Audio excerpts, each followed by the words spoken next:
I think we just kind of drifted into a professional career. I mean, we started in really in the beginning of late '82, early '83, and we didn't make an album till '86 when it came out. Yeah. So I mean, there were years there of just like playing in clubs. And one thing that was interesting is that we did witness the entire East Village cultural explosion, which was, absolutely to see the birth of a scene in New York City is something very different than just living in New York City. It was just strange, like the Pyramid Club and I remember one night we played there and like everyone who worked at the place was like, the doorman just turned away Mick Jagger. He wouldn't let him in. And it just seemed like it was such a like, what a time it was, I feel like Kitty Carlisle just thinking about it. Well, we had arrived as, we arrived in '81 just as the last edifice of punk rock had collapsed and the dust was still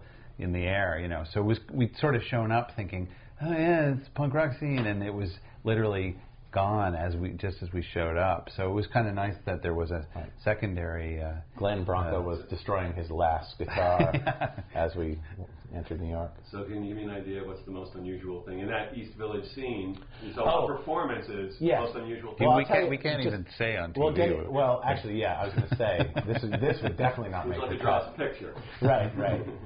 It seemed like all the most transgressive performances that we did in the East Village, like the ones that really had stuff that was so indescribable that you can't even talk about it or describe it on TV, were the shows that I invited my mom to. Right. Like to try because they would always be in the gallery setting rather than the rock club setting. Because the rock clubs would be at, you'd be playing at 2 a.m. My mom wasn't up for that. But then, I'd bring her out to PS 122 for like the fundraiser, and the act on right before us would be doing something so impossibly weird, and I would just be like thinking, I can't believe my mom is seeing this.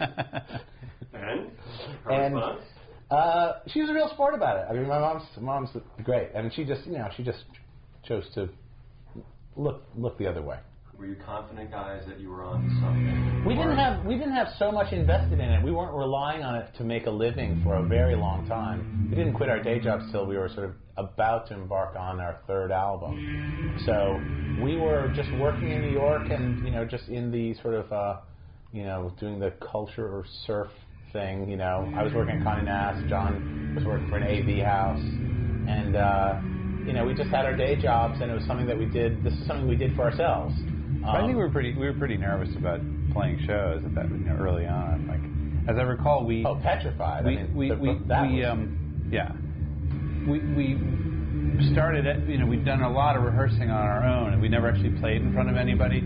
So we got our friends Carrie and Kate, who were friends from John's at school, to just come and sit and listen to us rehearse, and that was like the most nerve-wracking, freaky experience. These people we actually know were sitting in the room listening to us play, and we were like sweating, oh my God, I'm so nervous. Yeah.